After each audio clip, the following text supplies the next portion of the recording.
What's going on, guys? Welcome back to the Gen Z Money Podcast, where we turn financial peace to your reality. I'm your host, James Silman, and today's guest, I bring on the frugal gay Mr. Tom Brickman. Tom is a real estate investor who mainly he has focused on 2 or 3 separate markets and has really been growing his portfolio like crazy. You guys are going to hear the story of how he started, what his deals are looking like. I mean, and listen, I highly suggest you guys go and follow him on Twitter because the content he is putting out is absolutely amazing. He's putting up the good, the bad, and the ugly. A lot of times when it comes to real estate, people don't want to put out their horror stories that'll hopefully scare away their customers, their listeners. But he gives it all. He gives the success stories, he gives the failures, and everything in between, and he even shares them on this episode. So this is really enlightening, and it's kind of inspired me to start looking in his neck of the woods a little bit for my next rental property. But with that being said, guys, let's just go ahead and jump right into the interview. What's going on, Tom? Welcome to the Gen Z Money Podcast, man. How you doing this afternoon, evening? I'm great. Thank you for having me. It's a beautiful day, so I'm good. Thank you for letting me join you. No, the pleasure's all mine, man. I follow you on Twitter, and I thought I was doing some real estate stuff, man, but you are killing the game. You document a lot of the things you're doing, and it's not just the wins. A lot of times, a lot of people will document their wins to make themselves look better than they're doing, but you document the wins, the losses, the good, the ugly, and that's why I really love looking at your content. I think that's the most important part, is to be real and transparent. And there's so many people out there doing real estate, but they only put the wins. And if you don't break it down and be real, you're going to have a lot of unhappy, unmet expectations with people. So yeah, I've made some really bad purchases in my 18 years, and I talk about that too. And I've made some really good purchases, so it balances, and that's all part of it. And I think it's, I was doing a session right before this, and I was telling the guy, I'm like, I didn't make money on number 1, number 2, number 3. It was number 5 when I actually started really making money, and when it all started to make sense to me.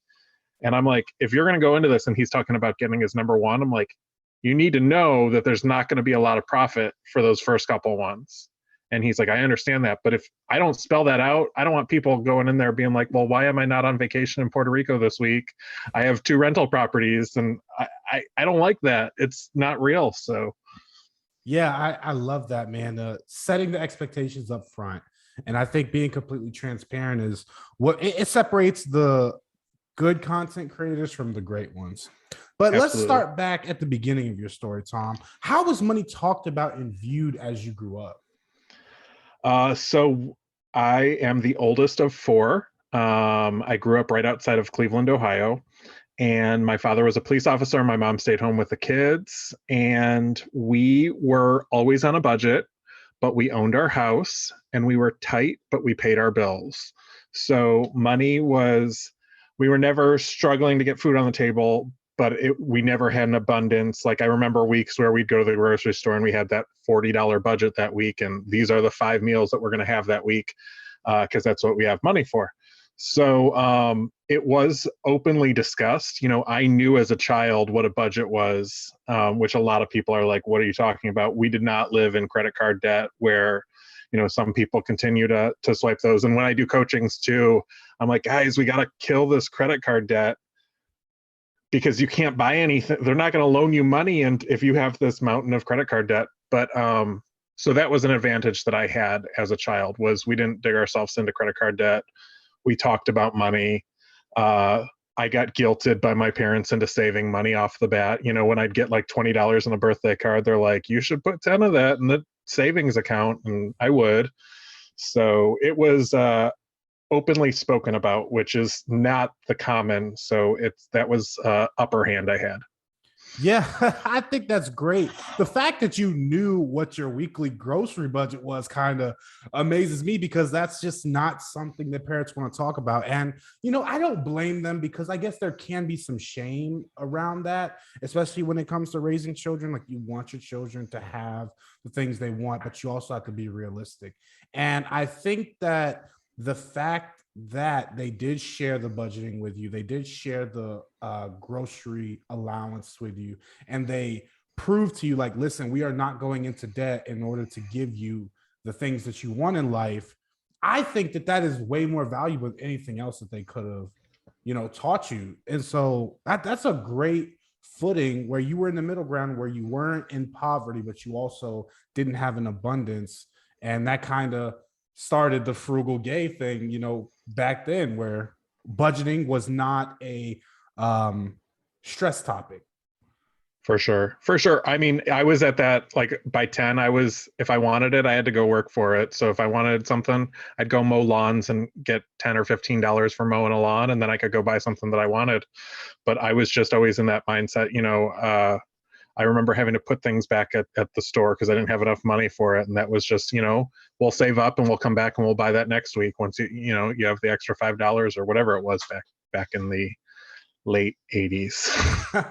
Yeah, and I think I'm pretty sure you valued it more that you bought it, Absolutely. you saved up. So Absolutely. Even when I do projects now, when I do the work myself or I get a great deal, I value it more. When I just had someone commenting about tile in I'm like, I bought that out of the flea market. It was $800. I got it delivered, So you stay in touch with what costs are and what you had to do to get those and how many hours you had to work to get those. And just, I've been working a 9 to 5 with the same company for the last 15 years. And finally in January, I was able to transition away.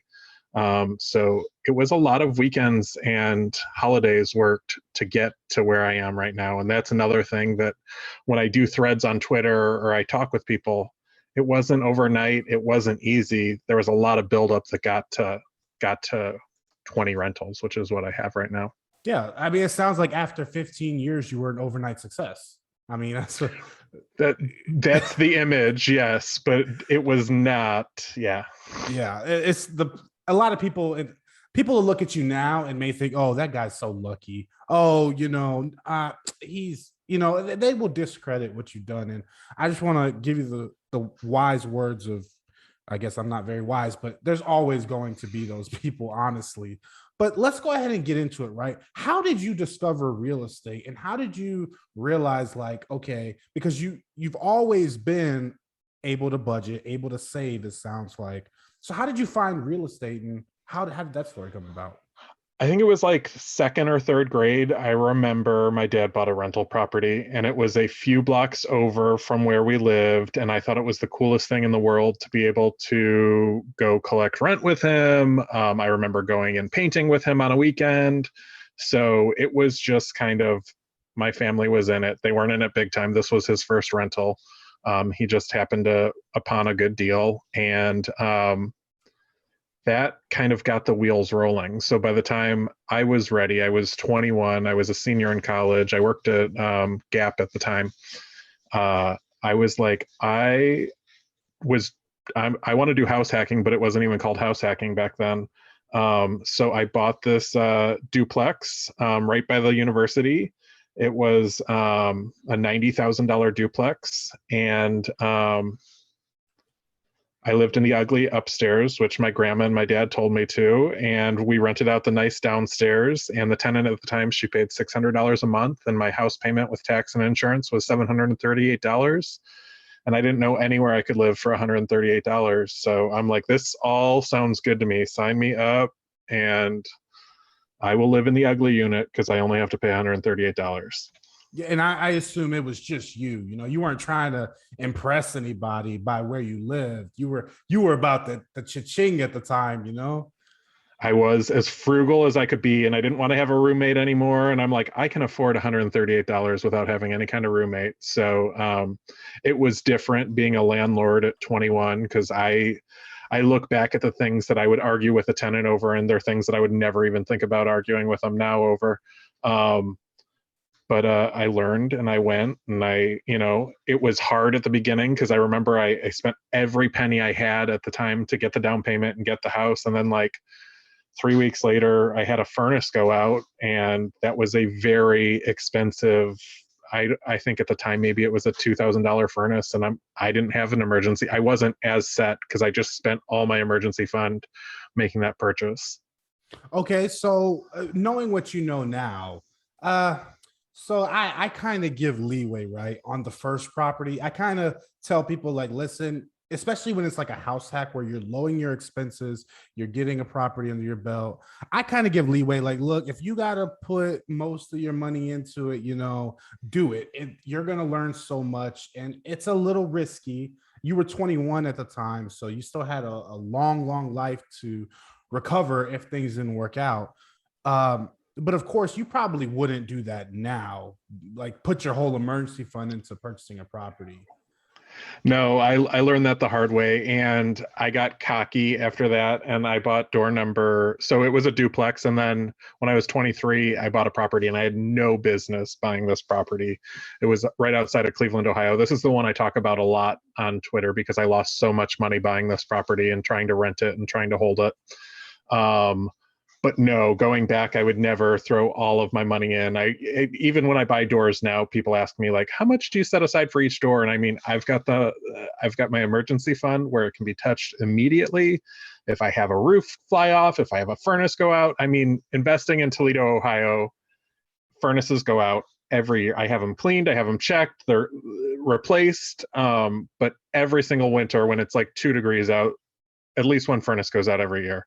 So I've got to have that money ready right then because I need the HVAC guy there now installing a new part or a new piece. And yeah, I learned as I went, and I didn't have it ready for door 3, but by the time I got to door 4, I had a decent emergency fund. And that's when I did get some credit card debt between door 3 and door 4. And when I was ready to buy door 4, it was 2009. And they're like, we can't lend you anything. You have $17,000 in credit card debt.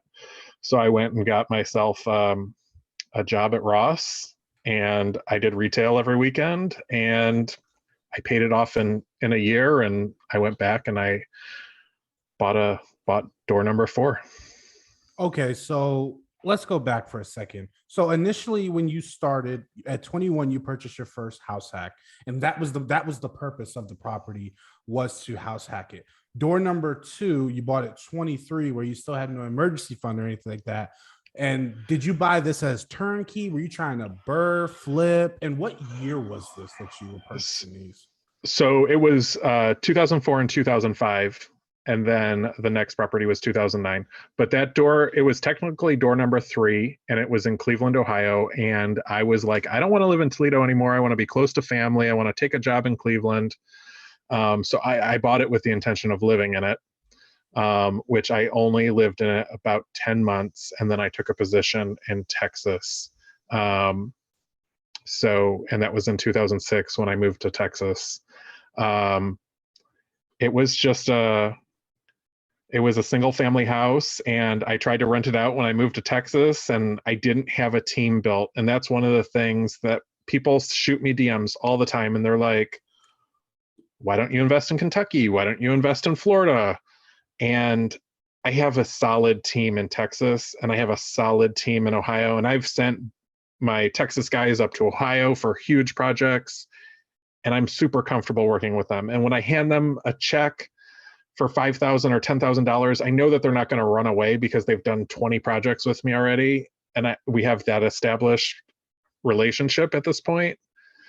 And going into these foreign markets is scary. And I don't want to hand someone a check for $10,000 that I don't know, because I don't want them to disappear with my $10,000, because that's an expensive mistake to learn. And that's what it was when I was in Cleveland. I just did not have anyone that would go there and do the work. I had a really hard time with turnover of tenants. I had a really hard time with managing that property.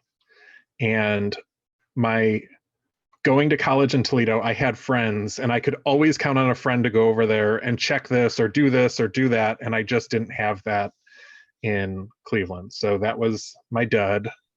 That was an expensive mistake. I sold it in 2015, and I sold it on my birthday, and I had to write a check because I owed more than what it was worth. And it was like the best birthday gift I could have ever gave myself, was like letting that one go, because I carried it for way longer than a lot of people would have. Yeah, I think it's very important to go back a little bit to something you said. You have people reaching out saying, "Oh, why don't you invest in Florida? Why don't you invest in Kentucky? Why don't you invest in California?"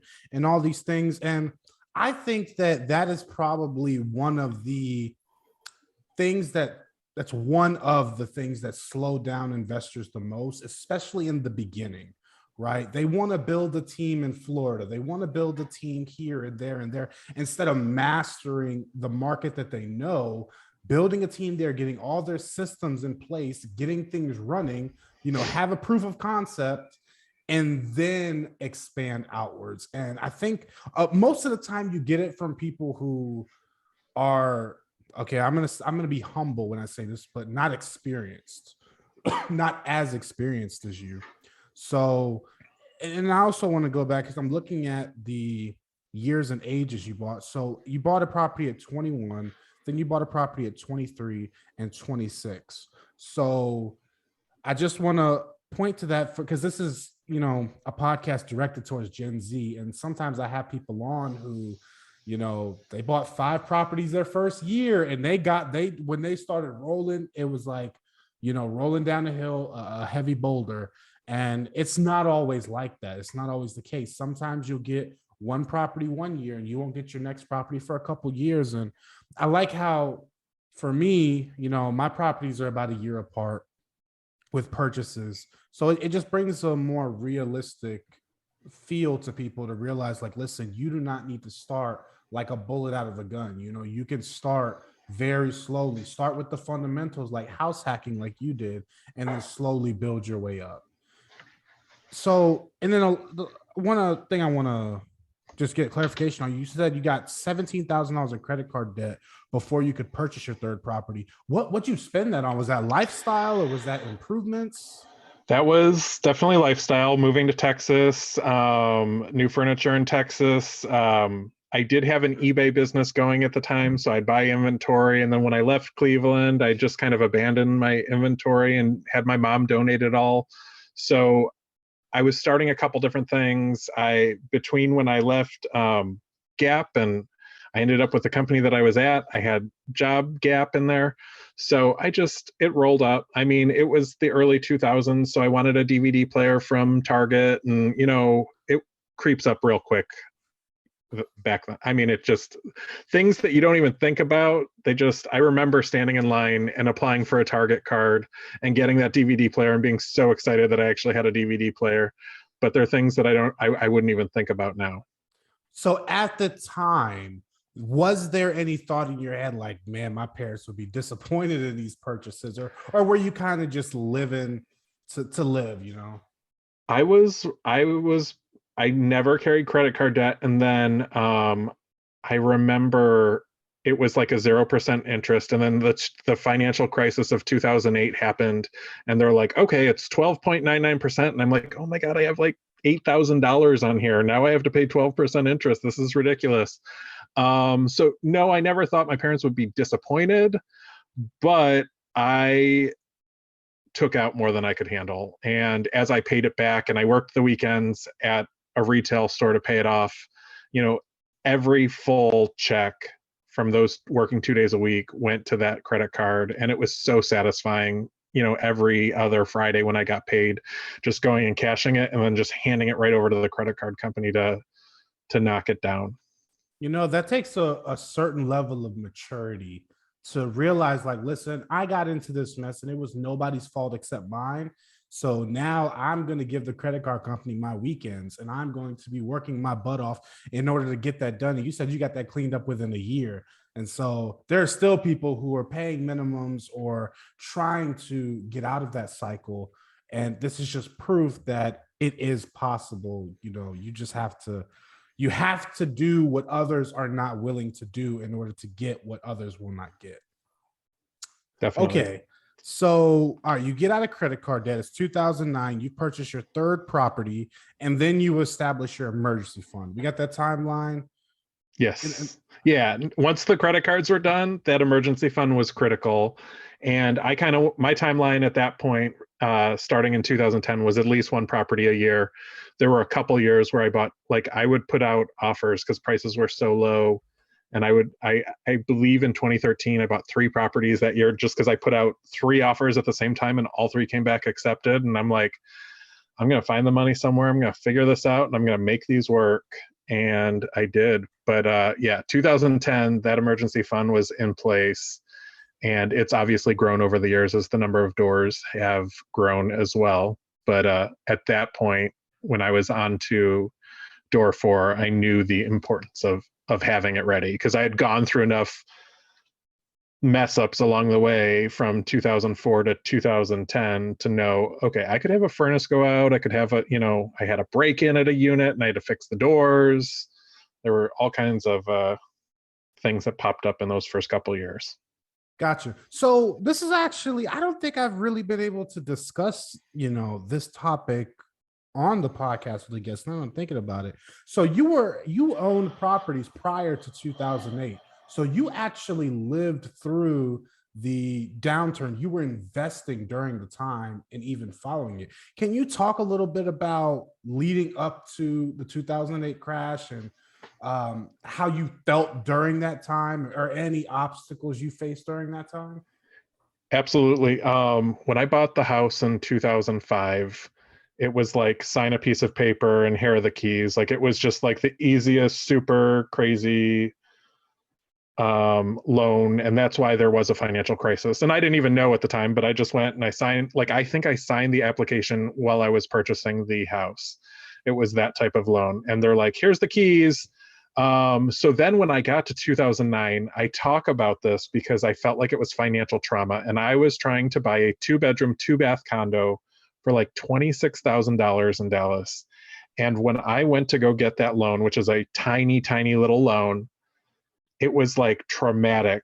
And I'm not going to name the bank that put me through it, but man, those underwriters were so brutal and so like, why are you spending this money? What's going on here? Like every little thing. And I'm like, I had just gone through it in 2004 and 2005. So when they were doing that, I'm like, what have I done wrong? Why are you calling me out for spending too much at the 99-cent store? So it was night and day. It was a lot harder to borrow then. When I was just moving now, I found a notebook from 2011 of deals that I was writing on and offers. And it makes me sick to see how low some of the prices had gone down and how little I had purchased then. Like I said, I averaged one a year. I bought a couple more certain years, but it just got a lot harder to borrow any kind of money. And I'm going through this right now because the interest rates are sneaking up. And a couple that I'm working with is like, but what if we're overpaying? And what if this? And what if that? If you buy a good asset, and that's why door number 1 and 2 are still my door number 1 and 2 today, it was a good asset that cash flows from the beginning. And when we're working out theirs right now, they're buying a duplex and it's $135,000. Their payment with tax and insurance is $951. When they rent that downstairs for $800 and they live upstairs, they're living for $151. So if you have a good asset, and that's why I didn't lose any properties in 2008 or 2009. I had and I did lose some money on door number 3, which I should have never bought, but I held and I made my payments and I had tenants in there paying my bills. So I kept going. So I think getting the right asset, regardless of what the interest rate is key. And that's what some people really miss is they're overpaying, but then there's no way for it to cash flow. And that's why I've really drawn back on Dallas and really gone hard on Toledo, because I can always find a good quality asset in Ohio that will still cash flow even at the current prices and the current interest rates. Gotcha. And just for the listeners who don't really know what Tom was referring to, back then in the before 2008, 2007, 2008, they were doing things like no doc loans or no income verification. So you could quite literally be working in McDonald's making $7 an hour and qualify for $1 million mortgage. They were not verifying these things. Also, they were doing zero down, no money out of pocket, where they put multiple mortgages on a property, and you basically get paid to buy houses. So, and that is what led up to the 2008 financial crisis, where the stock market took a hit and real estate took a really big hit. But it's it's what's the word I'm looking for? It's inspiring to see that even though you were prepared, this didn't deter you, because in 2009 you were trying to purchase another condo for less than $30,000. So it's not like you saw the blood in the streets and were like, oh, I'm stepping back, I'm done, guys, this is it, world's ending. You were like, nope, here we go, like blood's in the streets, I'm ready to start buying, even though it was a lot more difficult. So, and that's what you hear all the time, right? Every financial influencer is going to tell you, like, listen, when people are fearful, you need to be buying. And so in today's market, people are very fearful with the stock market going down, interest rates creeping up. Like you said, creeping up, they doubled to where I'm at. I don't know about you, but they have. Yeah, they hit a little bunny hop over here, but and people are getting fearful. Is there going to be a crash coming? Is there this and that? And I'm buying regardless. I'm on the market now. I'm submitting an offer tomorrow. And so I'm still rocking and rolling because there's blood in the streets. People are stepping away from the table and saying, I want to wait and see what happens. And that's where I push the hardest forward. And that sounds exactly like what you did. Absolutely. I mean, my first interest rate on that door number 1 and 2 in 2004 was 6.875. So whenever people talk to me about interest rates, I always just say number 1 was 6.875. So if we're below that, I know that I can make it work, because I made that work in 2004. And that's where I'm at with it. I think the guys are getting like 5.9 or something on the rates. And yes, that's double what it was a year ago when I was buying properties. But it's still, if you have a solid property, it still makes sense, even at 5.9 or 2.85, whatever the rates were a year ago. So that's one thing that people miss is, yes, if the rates are bad and you don't have a cash flowing property, no, it probably doesn't make sense. But if you have a good solid property and you can make it cash flow, even with a higher rate, it definitely makes sense. Yeah, and I just like to give people this, we were at 3% in the beginning of 2020. Now we're at 6. If you lock in at 6, one of two things is going to happen. Well, let's say one of three things. Rates are going to go up into 9, and you're locked in at 6, and you look smart. Rates are going to stay at 6. You're locked in at 6, and hey, no harm, no foul. And rates are going to go down to 3 again, and you can just refinance and get the new rate. So it's like you're completely negating all of the negative that could come from it by locking in now, because you can always benefit later if rates do end up going down. But I don't know what rates are going to do. But that's why I'm still buying, because right now I'm looking at properties and I'm getting like I'm running numbers and I'm getting like $100 a month cash flows. And I'm like, you know what? That might be what I need to do, but I'm still weighing all my options when it comes to that. So you're still buying through basically through the entire recession. It seems like you're not really slowing down, even though lending is getting harder. What was your strategy during that time? And has it changed as you've become a more seasoned investor? Strategy as far as like what was I looking for? I mean, I was buying what everyone was ignoring in 2010, which the investors ignored condos. And guess what? I could pick up a condo for 15 or 20, or I had one that was 33,000. So I was looking at what everyone else was ignoring in Texas. And it, I remember looking at this one condo in 2010. We ended up buying it for $14,500. And I remember when I was signing paperwork and it was a cash deal, I had saved up the money. I remember thinking, I'm like, I could buy a car that will cost me money every month, or I could buy this, and this is going to cash flow me $200 every month, which will help me pay for the car in the long run. So I focused in on what I could make cash flow. And I didn't pick up a lot of single families, but my strategy now, I've traded those condos into single families. I've traded those condos into multifamilies and turned them into better assets or properties that I like more. Condos always come with different issues, and you're at the mercy of the neighbors. You're at the mercy of the HOA. I think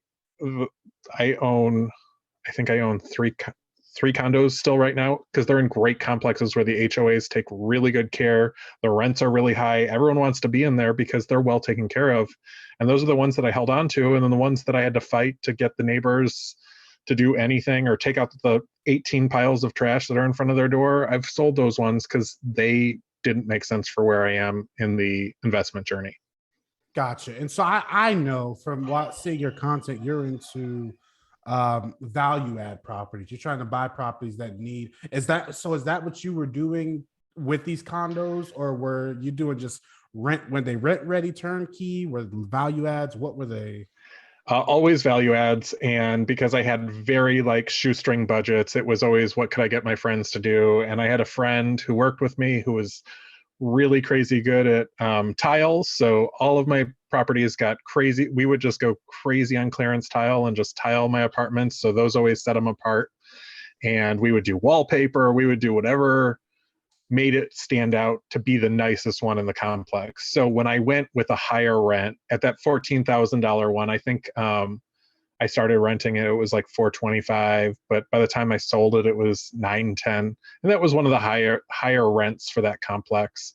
And it was because I always just made it look better than the other ones in there. I would put under cabinet lighting. I would do whatever made it look better. And I remember one of the condos, I had put the Bluetooth speaker up in one of the can lights, and one of the applicants came to me and she's like, I'm going to pay you more because that's the coolest thing I've ever seen. I want to be able to play music from the speaker in the ceiling. And that's crazy cool. And at the time it was super new. And I think I paid like $25 for it. And it was just one of those things that differentiated mine from the other one in the complex. And people like that. They want it to, be nice. And you know what? When you have the nicer one, you usually get a better quality tenant because you have 10 people applying for it. So you get to be picky. And that's where I've had great success is if I can make mine look better than the other ones, I can get more applications. When I have more applications, I can get a better applicant. I can charge a little bit higher rent. So that has been kind of my strategy. Gotcha. So, well, let me ask you this to piggyback off what you just said. So, there's a difference between making your property stand out and over improving. So where have you found the middle ground to where you're not over improving your property to where kind of the return on investment isn't there, but you're also, for example, putting in tile, a cheap tile that looks really nice. That's not over improvement, but that's also setting you apart from probably the other condos in the building. So where do you really find that middle ground? So I've never, as I was going, I never was really able to over improve because I always had a shoestring budget. So I knew going into some of these that I had, $2,500 to try and make this whole house or this whole 2-bedroom, 3-bedroom look nice. So when you go in with these types of budgets or these types of expectations, number one, you almost always miss your budget and you end up at $3,000. But number two, I haven't gone in and over improved. There were some flips and I did very few flips along the way because I would go in and I would improve it like it were my own. And I over improved from an aspect of, no, I could rent it, but from a flip point, it didn't really make sense. But I've never gone in like some people who will tear out a tub just because it's got a ding on it. I had another friend that could resurface anything. When I let him go in there with some paint, and we would resurface tubs, we would resurface tile, we would resurface countertops, and you could make an apartment or a condo or even a single family house we did them in look like $1 million with very little money.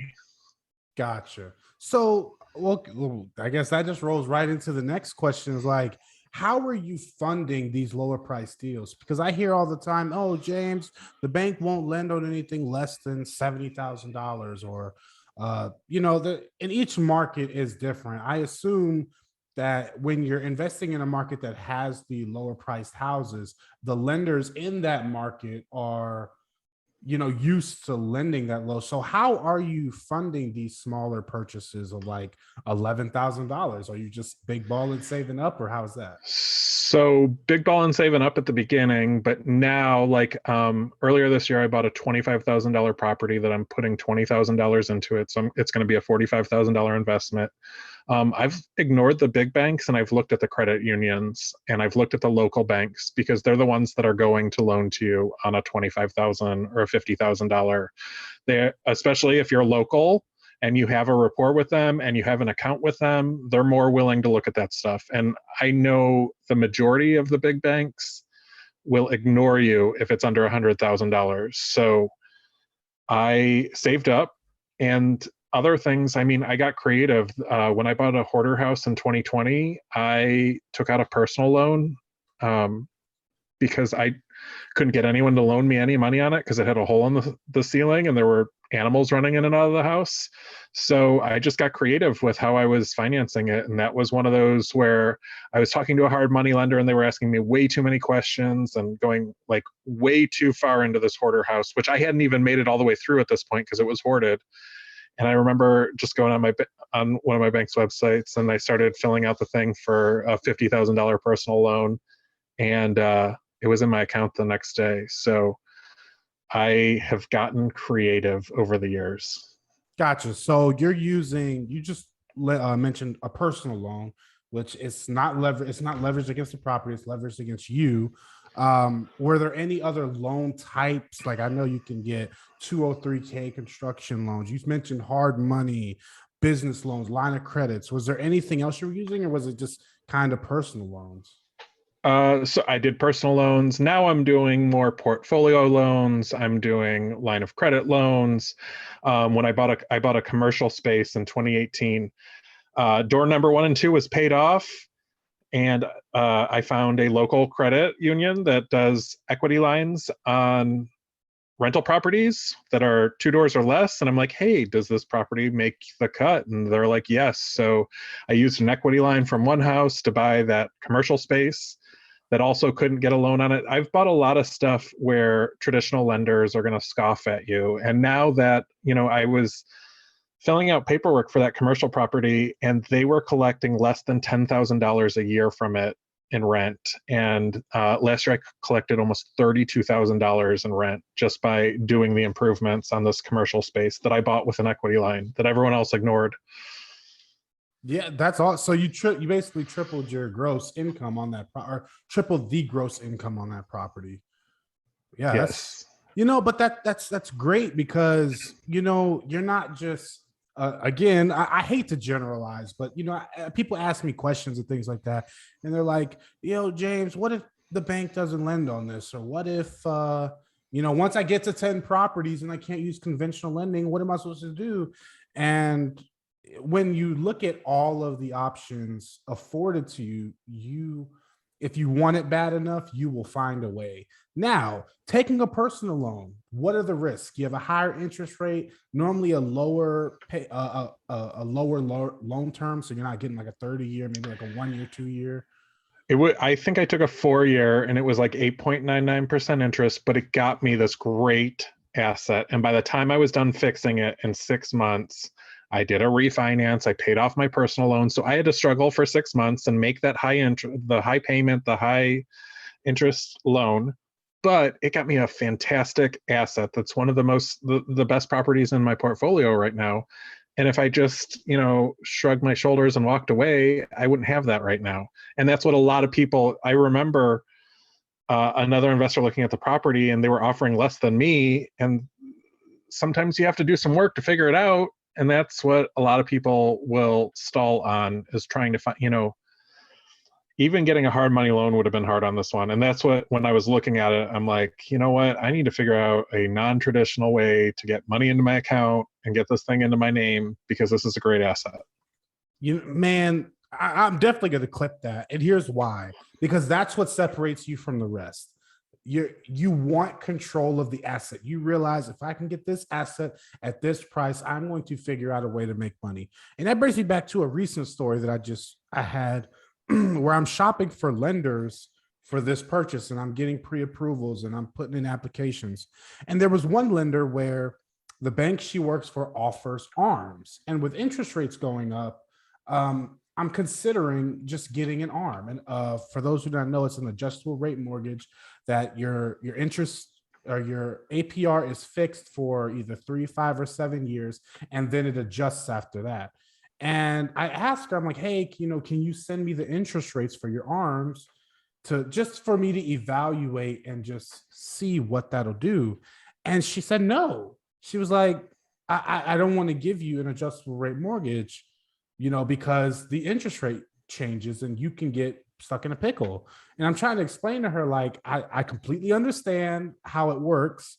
I always have the option to refinance. I can always sell in the future if things don't work out. But I want to get control of the asset for the safest way I know possible. And sometimes in this market right now, I'm seeing a 5-year to 7-year arm is better to lock in this asset and get control of it than a 30-year fixed. And she said no. And I was like, okay, well, I'm not going to use you. Like, if you're not going to give me all the options that are available to me, then obviously we're not on the same wavelength. And I don't hate her.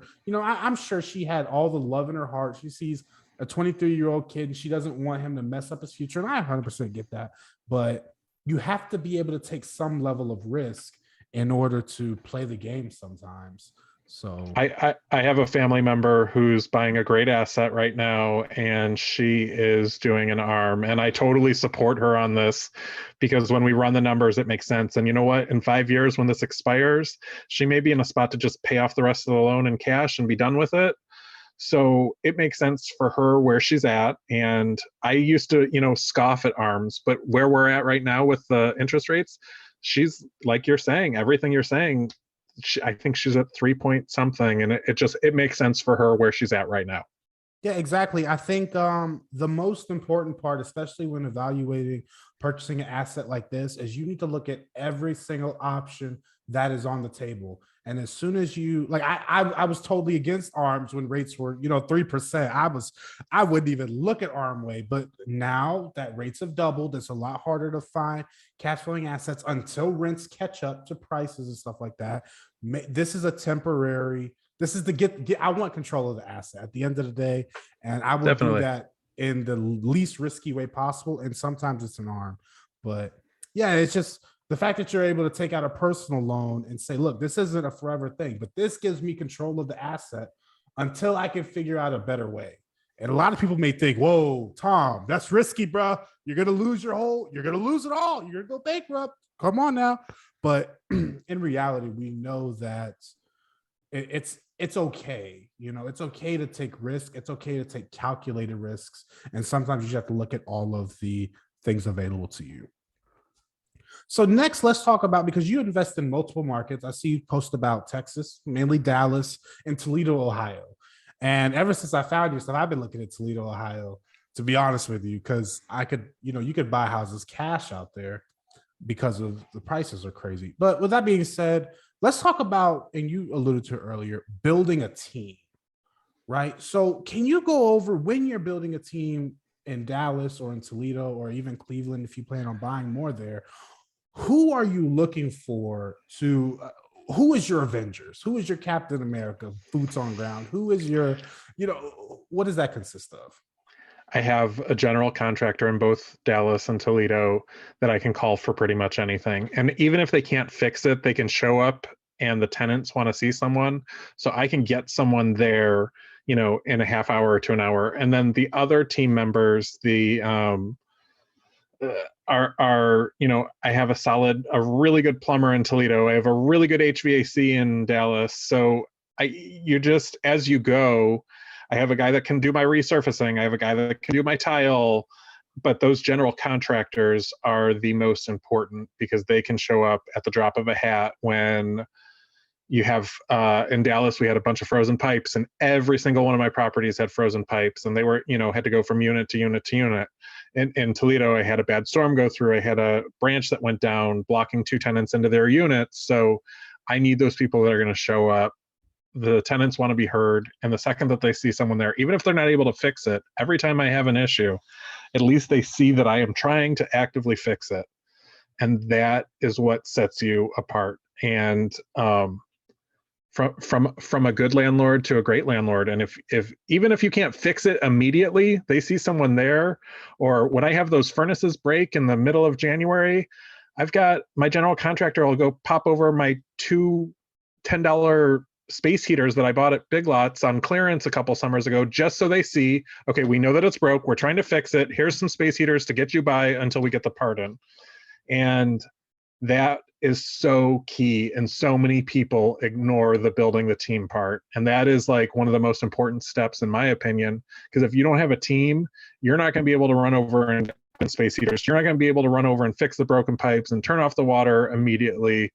So when you have someone reliable that you can rely on, and I don't ever scuffle with prices with these guys, whatever they tell me, I pay them because I want them to respond. And at Christmas, I send them, gift cards and make sure that they're taken care of because they're the ones that are helping me run this. And the second that you rub them the wrong way, they're gone, you struggle. And it's not worth it to me to save $100 on something to burn a bridge.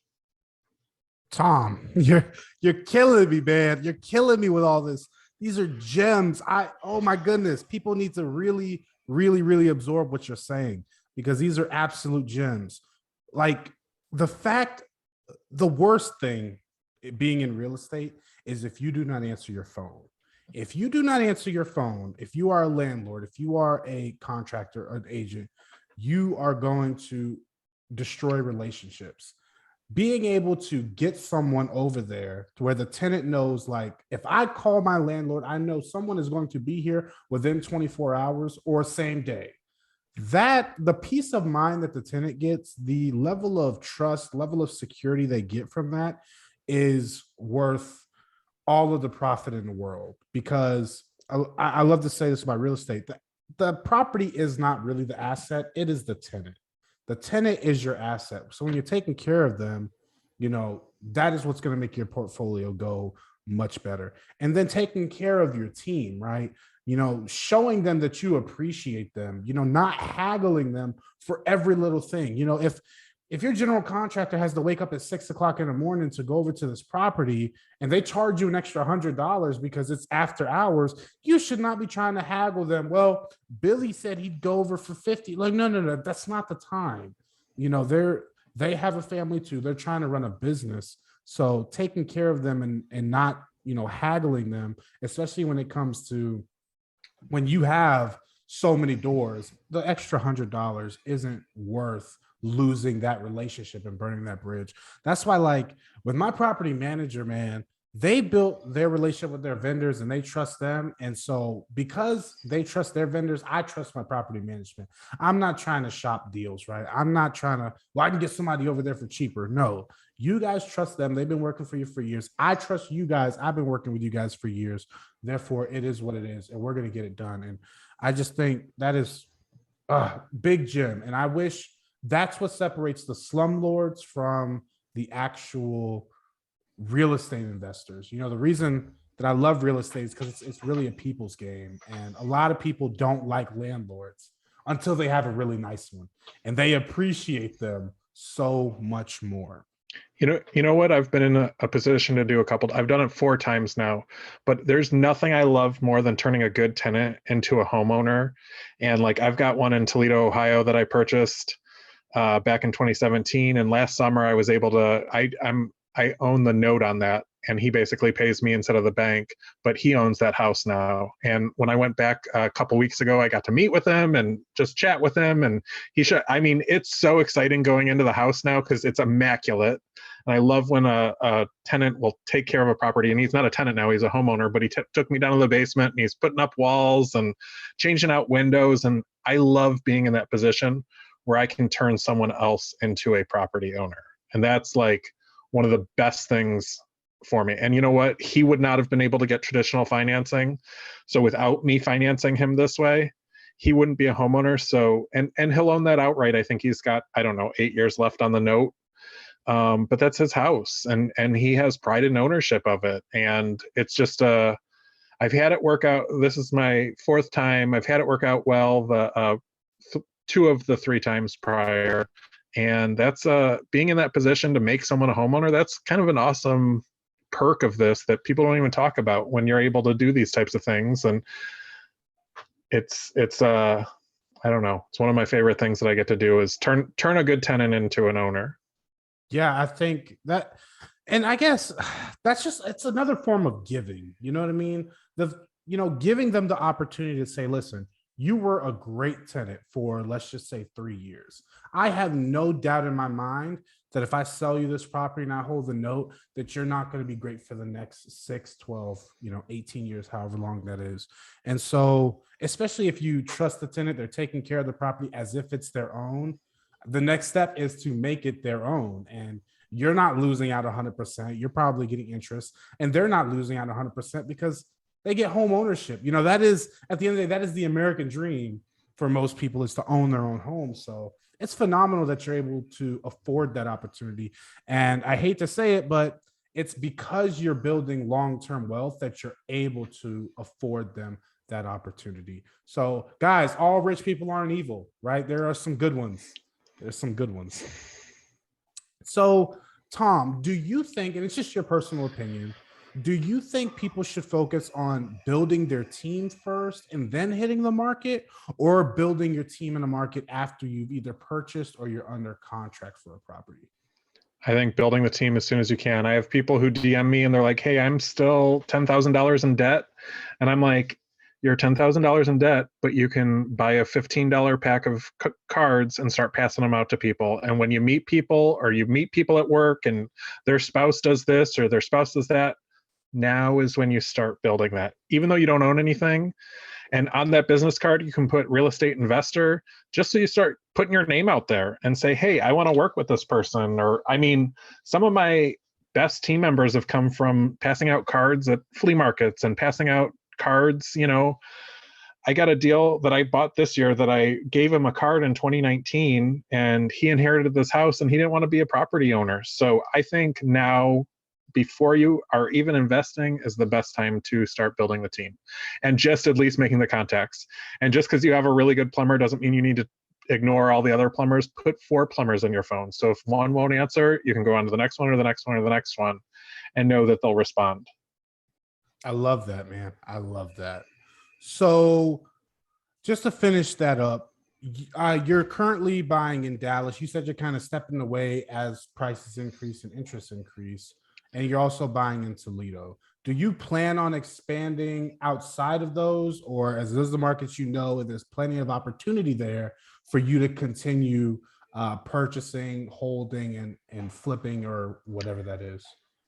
So I don't want to venture outside of them right now. So I am focused just on the 2 markets, but maybe I focus on larger assets. I've been looking at a lot of commercial spaces.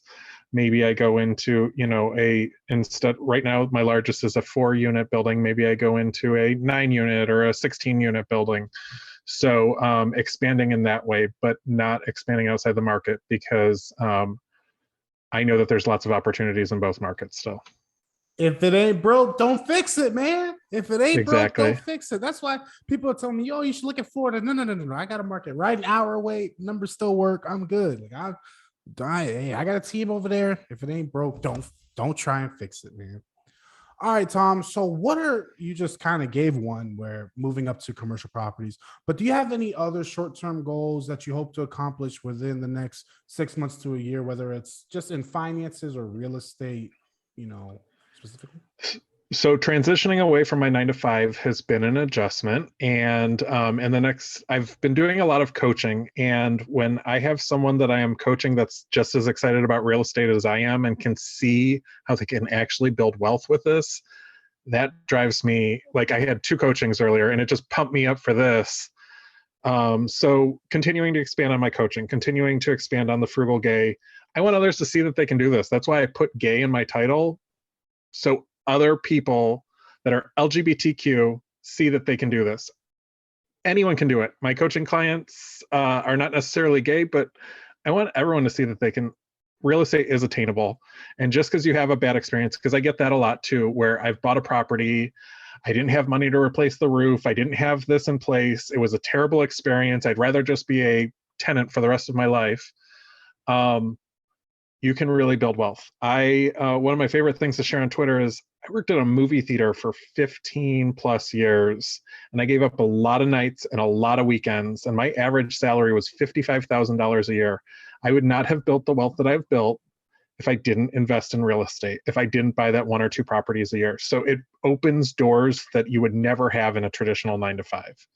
I invested everything that came in right back into real estate, right back into improving what I had or buying the next property.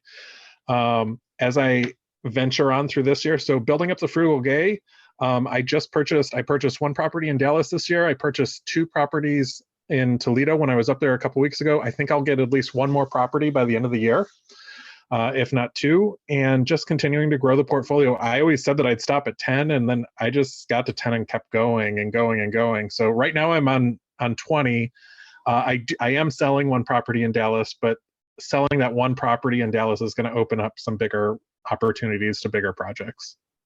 I love it, man. I love it. And I'm gonna follow up with what you just said in a second. I'm gonna get this one out. What is some of your long-term goals that you hope to accomplish within the next 5 to 10 years? And what does the finish line look like for you now that you said you were gonna go to 10 and you're like, I'm gonna go a little bit further. I'm gonna go to 20. So what does that finish line realistically look like? Okay. So my vision, and I think in years instead of weeks and days, is I want to turn Toledo into what Waco, Texas has become from Chip and Joanna Gaines. If you're not familiar with Chip and Joanna Gaines, they kind of transformed what Waco used to be, like a bleak spot on the Texas map. And then they started Fixer Upper and their brand Magnolia and just blew it up. And that's my vision for Toledo. Is I want Toledo to be that. I believe in Toledo. I see the city trying. I want to continue to get other investors, to get other remote workers into that town and improve it, because there are so many beautiful neglected houses there. There's so many homeowner opportunities. There's so many different programs for people to grow there. It's a depressed area. There's not a ton of jobs, but there is some growth. And I do see, there's a Jeep plant down the road. There's a Chrysler factory down the road. So I want to continue to grow in Toledo. I'd love to get into where I own some LGBTQ retirement centers, because there's such a need in the community. There's so few. When you Google it, it's insane. There's like 9 across the US. So I think that there's plenty of opportunities there. And I want to continue to grow the frugal gay. I want to be able to connect with people. What's crazy now is I'll post about, we were talking right before we started about that house that I bid on in Dallas last week. I get DMs constantly of people trying to lend me money, which is insane to have. I have a list of 12 people that are sending me DMs that want to loan me money on the next project. So I want to continue to do that. And I want to continue to do that with other people so they understand that they can do that and get that opportunity and continue to buy properties. And we'll see where I'm at 50, because I've kind of got this mapped out to 50. I'm 39 right now. And there will be a pivot at that time. That's awesome, man. That's awesome. I think that is a very big goal but I want to point out, like, you see inspiration, you see the possibilities that Chip and Joanna. Yeah. Chip and Joanna made. They basically made a city, they inspired that. So because they were able to do it, that now gives you inspiration that now I know it's possible and now I can do that. That is a very big goal in my opinion. But again, my opinion doesn't really mean anything because it's your goal, right? I think that's awesome, man. So Tom, let's go into the final questions of the podcast. And these are the same questions I ask every single guest to come on, just to get to know you a little bit more personally. You ready, man? Sure. Let's do it. Question number 1. Everyone has their own definition of what it means to have financial peace. What is your definition? Financial peace to me is owning my time. And when I left my 9 to 5, I own my time and I fill my calendar with things that matter to me. And I posted about this last week. When I was in Ohio, I got to sit with my grandma and look at wedding photos on a Tuesday afternoon without asking for any PTO, without worrying about if my bills are paid.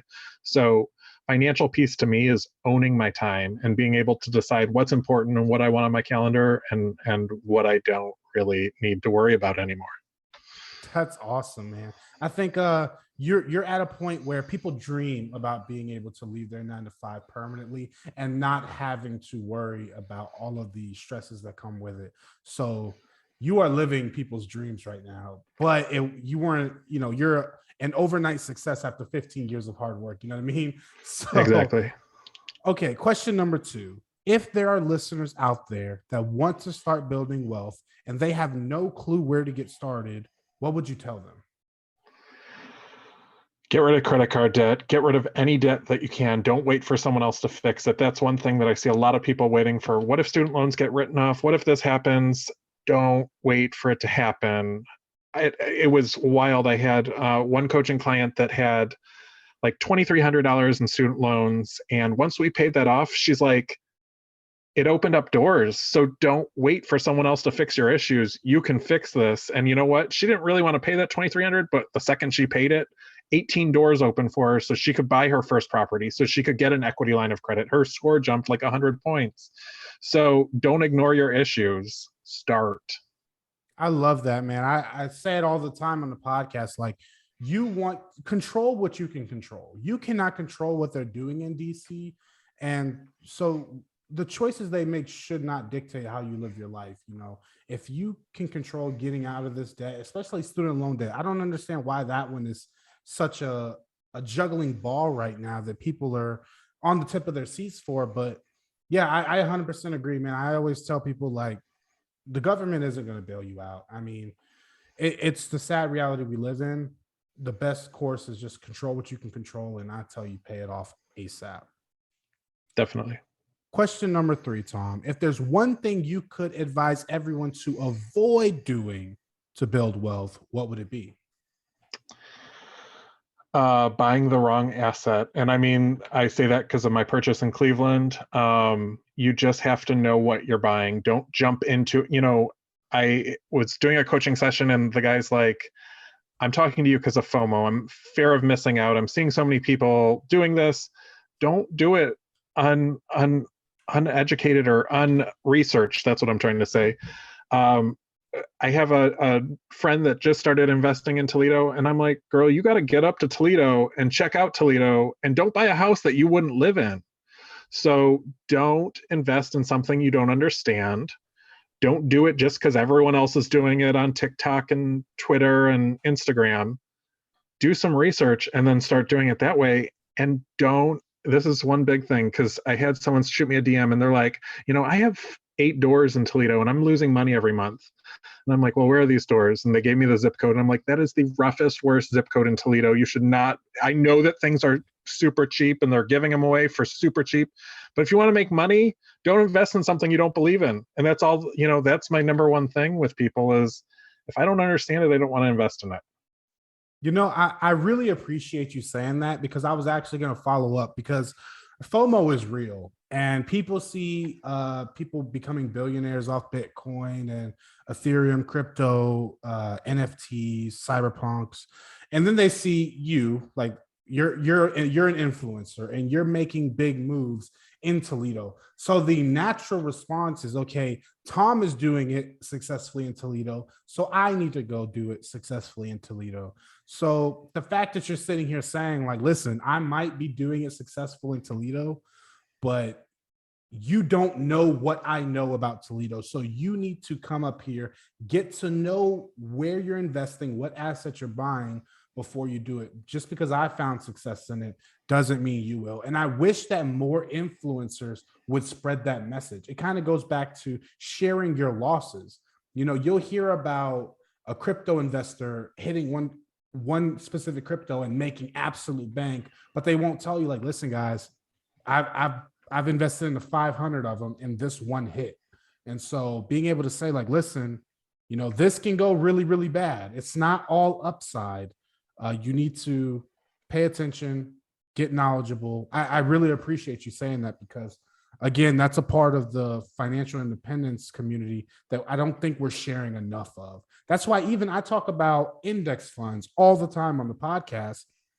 But I tell people, like, don't just go buy index funds because some goofball on a podcast told you to. If you don't understand what they are, I'll explain it to you to the best of my ability. But I don't even know how much, holdings of Apple is in my index fund. So these are things that you need to educate yourself on. And I can plant the seed, and you can plant the seed by posting on social media saying, hey, Toledo is a great market. This is what I'm finding. But you can't just plant the seed and hope it grows on its own. You need to do some watering and do some research and things like that. So I really appreciate you bringing that up, Tom, because again, it just doesn't get talked about enough. So this is the big one, and you kind of touched on it earlier, but I really want to hit it home, hammer on nail. If there's someone out there that doesn't believe that they can reach financial peace due to their age, race, religion, sexual orientation, etc., what would you say to change their mind? That's a tough one. Like with my tenant that I was able to make a homeowner, I think that if you surround yourself with the right people, that anything is possible. And the second that I surrounded myself with a certain group of people that mentor me on a daily basis, and I met a lot of them through Twitter, you become unstoppable. So I don't think that any of that should stop anyone from religion, race, background, because I think that this is possible for everyone. It takes a lot of work to get there. It takes a lot of hard work to get there. And that's the part that people love to ignore. But when you surround yourself with those right people, you become unstoppable. And you know what? Go through your Twitter list and unfollow all the people that are talking about Bitcoin making them millionaires, and surround yourself that are giving you realistic, this is what I did. This is how I lost money. This is how I made money. And when you do that, you kind of put yourself in that tunnel where you can set yourself apart and really start growing that way. So let's dig a little bit deeper on that one, Tom, because I love the message. Your network is your net worth, and I'm always telling people, even if you can't physically surround yourself with people that are doing what you want to be doing where it's being done, you can do it now with social media by absorbing the content of those that are doing what you want to do where it's being done. So how do you suggest that listeners sort out the fluff, because everybody's got the guru popping up on their thing, or how do they separate the BS from the good stuff, the good people? I think you can tell pretty quickly, especially on TikTok, who's just giving you fluff, who's just trying to get clicks, who's just trying to get likes, to the ones that are giving you the realistic approach. And I think that's why I do particularly well on Twitter, because I'm not going to blow bullshit up your ass. I'm sorry if I'm not allowed to swear on here. No, you're good, man. Go ahead. Okay. But I see so much of that, and I have some accounts that I've muted that'll come across my timeline because they're getting so many likes and retweets and all that, but it's such a bad take. So I think the realistic approach, and you learn pretty quick, and then you also see who that influencer is interacting with and tweeting and retweeting. And then that's kind of how I did it. So I found all the people that I kind of align with. And there's one, the urban CEO, he does houses down in Houston, and he does what I'm doing just in a different market. And he does beautiful houses and makes affordable housing. And he motivates me really, really well. And I remember going through his list and look at who he's retweeting, who he's interacting with, who he's talking to. And you'll see with those ones that are real and gives you a real view, those are the ones that you want to follow. And I saw who he's interacting with, and I started following some of them, and he's spot on because he's aligning with the same people that that are doing the same thing as him. Gotcha. I love that, man. I absolutely love that. You trust him. You trust him more, and so now you follow the people that he trusts, essentially. Yeah, definitely. I love that. I think that's a great tip for people to look at who. Yeah, I love that. Tom, this has been such an awesome conversation, man. You brought so much experience, and I really, really, really enjoyed getting inside your head when we're going through, the '08 crash and how that took a toll, because I think that is valuable information, especially seeing that we're going through maybe not a real estate crash, but even a stock market crash. So to relive those emotions, I hope you called it financial trauma. So I hope you're feeling okay about that one. But I really love the insight that you brought to that. So with that being said, Tom, where can people find out more about you? So I'm most active on Twitter, and it's at the Frugal Gay 11. Same screen name on Instagram, and I do have coaching sessions available at thefrugalgay.com. And there's a free 15-minute session. So if you just want to chat or you just have one specific question, you can book the free session. If you want to go more in depth or look at deals or I had a session where somebody just wanted to talk about Zillow for an hour, and I'm like, all right, I'll talk about Zillow for an hour. You can book there on thefrugalgay.com. But I'm most active on Twitter. You can always shoot me a DM too. Gotcha. And of course, guys, you guys aren't going to have to go very far. I'm going to have his Twitter, his Instagram, and his website to schedule coaching all down in the show notes below. So it'll be super duper easy to find. Tom, I really appreciate you taking out the time today to have this conversation. Like I said, I'm looking in Toledo. I'm not into the long distance stuff yet, but I like to look everywhere just to, tap my feet everywhere. Prices are crazy there, right? That's what attracts everyone, are those crazy prices. But I'm telling you, and just with the coaching right before this, I'm like, you do not want to buy this house just because it's cheap. I know it looks solid, but it's in the wrong zip code and you're going to have nothing but problems with it. So that just goes right back to building your team. You need to have people there that know where those imaginary lines is. Every town has that say, look, as soon as you cross that train track, ain't nothing but bad. So he's shaking his head because it's true. So yeah, I feel that. And that's why I feel so comfortable where I am investing. But again, man, I really appreciate you coming on and sharing your expertise. And hopefully I can have you on in the future once you hit those 50 doors, or you get to 50 or you get to 200 doors, or however you end up going. But I really appreciate you coming on, man. That sounds good. Thank you for having me. The pleasure is all mine. I hope you have a blessed rest of your night. You do the same. Thank you. And guys, that is the conclusion of my interview with Tom. Man, oh man, was this absolutely amazing.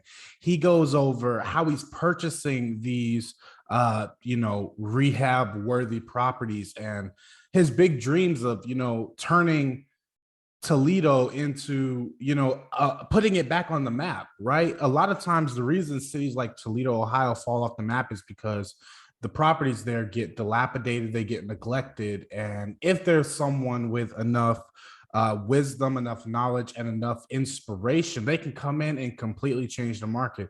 And that is his goal. And I honestly have no, what's the word I'm looking for? I have no doubt in my mind that is literally what he is going to do, because he is doing such a great job.